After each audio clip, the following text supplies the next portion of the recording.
आज मुकेश काफी ज्यादा खुश था क्योंकि वो शहर जा रहा था। अब वो गांव से बाहर निकला ही था कि उसे एक झोपड़ी दिखाई दी जिसमें एक गुड़िया जोर जोर से करहा रही थी। उसकी आवाज सुनकर मुकेश उस झोपड़ी के अंदर चला गया। अरे अम्मा, क्या हुआ? क्यों चिल्ला रही हो? बेटा, बहुत तेज दर्द हो रहा है। कहाँ दर्द हो रहा है आपको? पूरे शरीर में ही दर्द हो रहा है बेटा। वैसे अम्मा, मैंने आपको कभी देखा नहीं है। अचानक से हमारे गांव के बाहर झोपड़ी बनाकर आप कब आई? मुझे तो यहाँ आए कई दिन हो गए। लगता है तुम कभी गांव से बाहर नहीं आए। हाँ, सही कह रही हो। आज तो मुझे शहर जाना था। अच्छा, बता दिया। मैं आपकी सेवा करूंगा।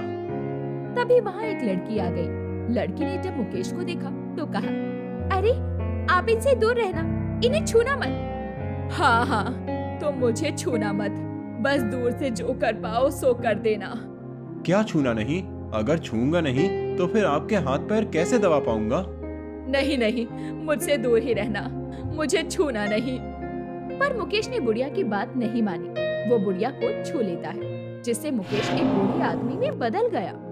जिसे देखकर वो लड़की और बुढ़िया काफी ज्यादा परेशान हो गए। दूसरी तरफ राजन मुकेश के घर आया। उसने उसकी माँ से कहा, अरे चाची, मुकेश कहाँ है? दिखाई नहीं दे रहा।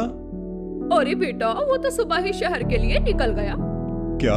शहर निकल गया और मुझे बताया नहीं? शायद भूल गया होगा, जल्दी में गया है।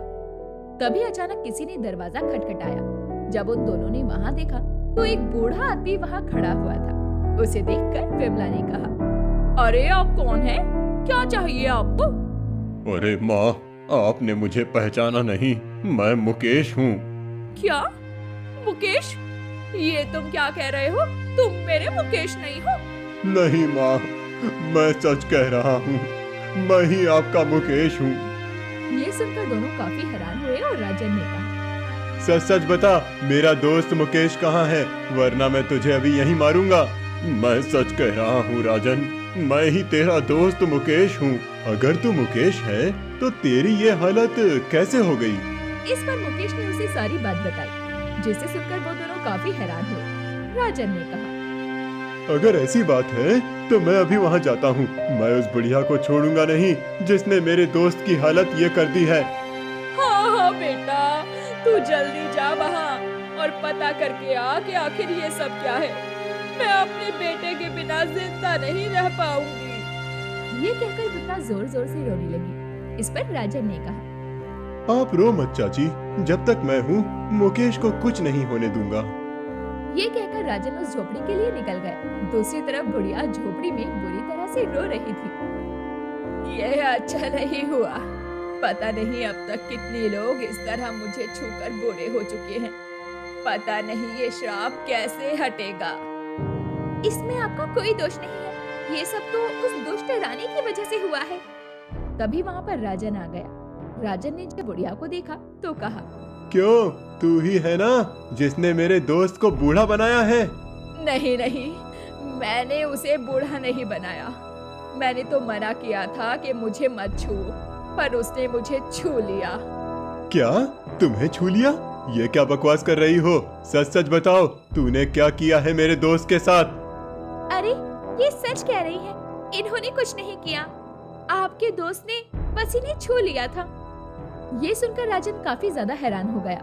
उसे समझ नहीं आया कि ऐसा कैसे हो सकता है। उसने कहा, पर ऐसा कैसे हो सकता है? भला छूने से कोई बूढ़ा कैसे हो सकता है? क्योंकि मुझे श्राप मिला है, इसलिए जो भी मुझे छुएगा वो मेरी तरह बूढ़ा हो जाएगा। तो तुमने ये बात मेरे दोस्त को क्यों नहीं बताई कि तुम्हें श्राप मिला है? इन्होंने उसे बताया, पर तब तक उसने छू लिया था। तो अब इसका कोई उपाय नहीं है जिससे मैं अपने दोस्त को सही कर पाऊं? उपाय तो है, पर आज तक कोई भी उस उपाय को पूरा नहीं कर पाया। जो कोई भी वहाँ गया वो मर गया।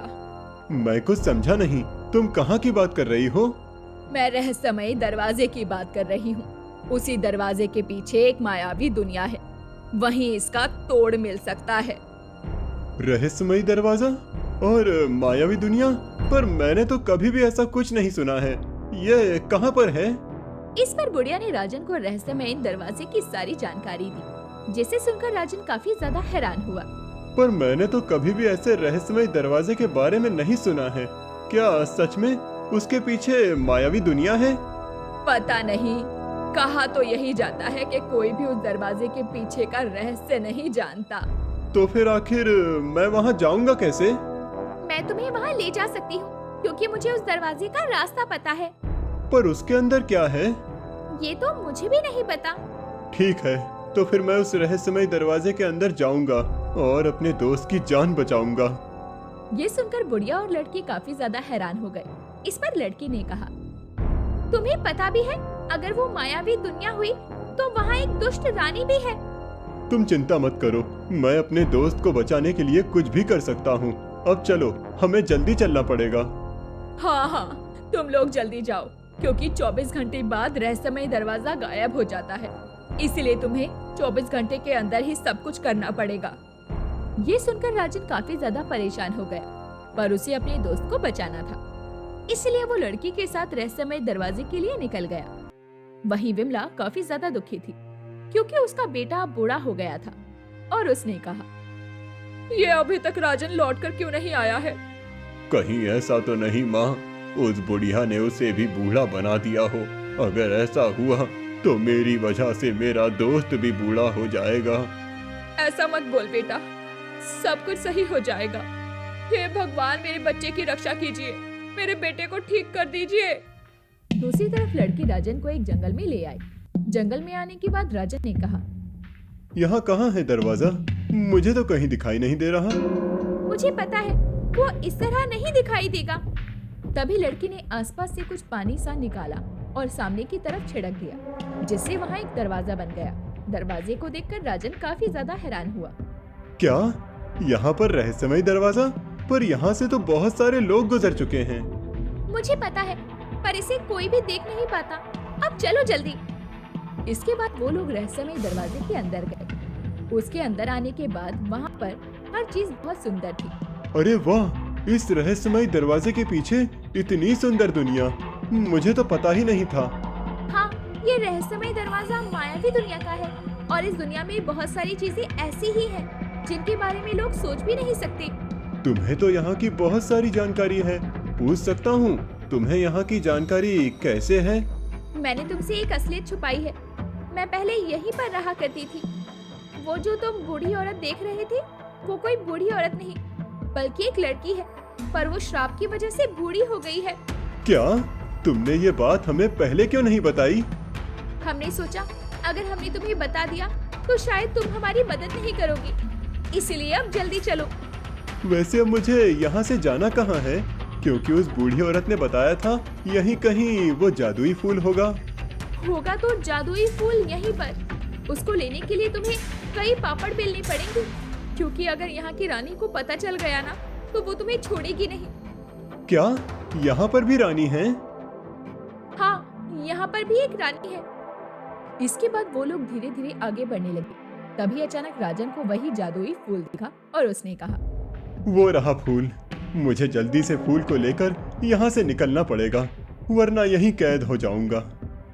ये कहकर राजन जल्दी से फूल के पास पहुँच गया और जैसे ही तोड़ने वाला हुआ तभी वहाँ एक बड़ा सा सांप आ गया, जिसे देखकर राजन डर गया। यहाँ तो सांप है, अब मैं कैसे फूल को तोड़ूं? जल्दी से तोड़ो, क्योंकि तुम्हें पता है ना 24 घंटे बाद क्या होगा। मुझे पता है, मैं पूरी कोशिश करूंगा। तुम इसका ध्यान भटका सकती हो क्या? नहीं नहीं, ये बहुत ही शक्तिशाली है। अगर मैं इससे उलझी तो मैं मारी जाऊंगी। तुम्हें खुद ही कुछ करना पड़ेगा।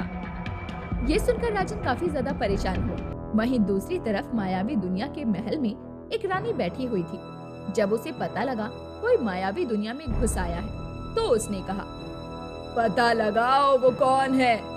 जो कोई भी है मेरे सामने लाओ, क्योंकि उसे भी पता लगना चाहिए मेरी इजाजत के बिना मेरे दुनिया में आने का क्या अंजाम होता है। ये सुनकर कुछ सैनिक उन्हें पकड़ने के लिए गए। इस पर रानी ने अपने आप से कहा, आखिरकार ये लोग हैं कौन? क्यों आए हैं यहाँ? कहीं ऐसा तो नहीं इन्हें उस बुढ़िया ने भेजा हो।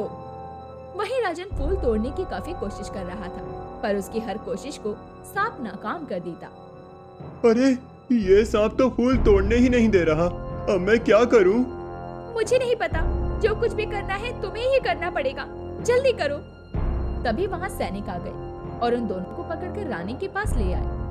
अच्छा, तो तुम ही हो वो दोनों जो यहाँ पर घुसपैठ करने आए थे? महारानी, आपने मुझे पहचाना नहीं? मैं आपकी। मुंह बंद रखो अपना। पहले ये बताओ तुम यहाँ क्या करने आए हो? हमें जादुई फूल चाहिए है। क्या जादुई फूल? पर तुम्हें उस फूल का क्या काम है? मुझे उस जादुई फूल से एक बुढ़िया की मदद करनी है। अच्छा, तुम कहीं उस बुढ़िया की बात तो नहीं कर रहे जिसे छूने से दूसरा भी बूढ़ा हो जाता है? हाँ हाँ, मैं उसी की बात कर रहा हूँ। पर आपको कैसे पता उनके बारे में? शायद उन्होंने बताया होगा। क्योंकि उसे मैंने ही श्राप दिया था। उसे अपनी सुंदरता का ज्यादा घमंड था, जिस वजह से मैंने उसे श्राप दिया। वो यहाँ की एक छोटी सी दासी थी। ये सुनकर राजन काफी ज्यादा हैरान हुआ और उसने कहा, तो आप मुझे वो जादुई फूल दे दीजिए जिससे उनका श्राप और मेरा दोस्त सही हो जाएं। नहीं, तुम्हें वो जादुई फूल कभी नहीं मिलेगा और अब तुम भी इसी दुनिया में कैद होकर रह जाओगे, क्योंकि तुमने उसकी मदद करके बहुत बड़ी भूल कर दी है। नहीं नहीं, ये आप क्या कह रही हैं? मेरा वहाँ जाना बहुत जरूरी है, क्योंकि मुझे अपने दोस्त की जान बचानी है। क्या दोस्त? तुम अपने दोस्त की खातिर यहाँ पर आए हो? हाँ, मैं उसी के लिए यहाँ आया हूँ, क्योंकि उसने उस बुढ़िया को छू लिया था, जिससे मेरा दोस्त बूढ़ा हो गया और मैं नहीं चाहता हूँ मेरे दोस्त को कुछ भी हो। इसीलिए मैं उस बुढ़िया की मदद कर रहा हूँ। ये सुनकर मायावी दुनिया की रानी काफी हैरान हुई और उसने कहा, आज की मतलबी दुनिया में तुम अपने दोस्त की खातिर ये सब कर रहे हो। बड़ी हैरानी वाली बात है, पर कोई नहीं, अब तुम्हारा दोस्त कभी भी सही नहीं होगा और तुम भी यहीं रहोगे। ये सुनकर राजन काफी ज्यादा परेशान हो गया। उसे समझ नहीं आ रहा था कि वो क्या करे। उसने लड़की से कहा, अब एक ही तरीका है जादुई फूल तक पहुँचने का। क्या तरीका है? भागो यहाँ से, तभी हम वहाँ तक पहुँच पाएंगे, वरना अगर इन्होंने हमें पकड़ लिया तो हम कभी भी यहाँ से निकल नहीं पाएंगे। ये कहकर दोनों भागने लगे, जिस पर रानी ने अपने सैनिकों को उन दोनों के पीछे लगा दिया। राजन लड़की का हाथ पकड़कर तेजी से भाग रहा था और महल से बाहर आने के बाद राजन ने लड़की से कहा, तुम बाहर रहस्यमयी दरवाजे के पास मिलो। ये तुम क्या कह रहे हो? मैं तुम्हें छोड़कर नहीं जा सकती।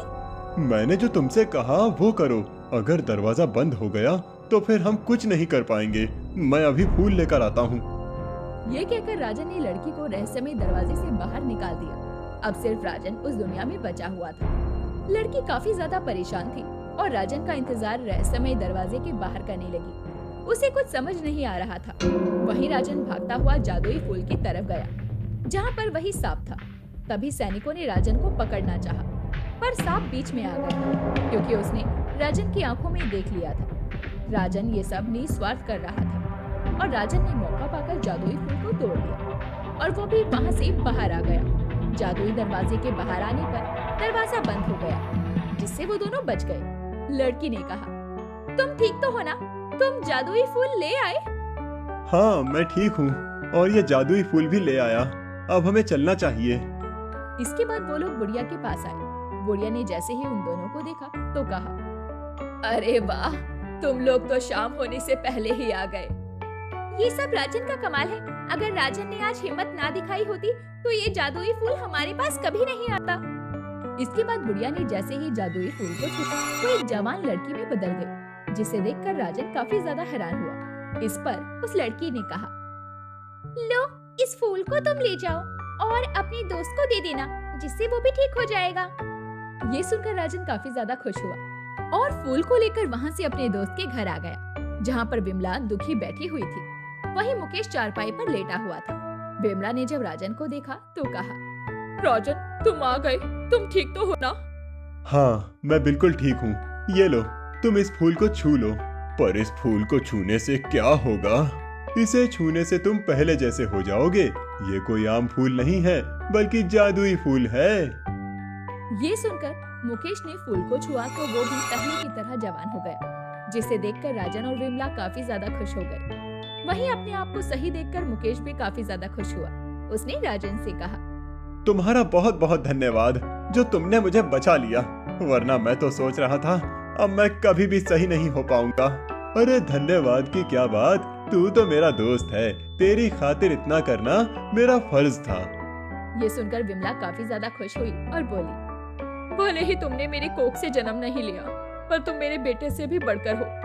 ये सुनकर राजन काफी ज्यादा खुश हो गया और वो सभी बहुत खुश थे।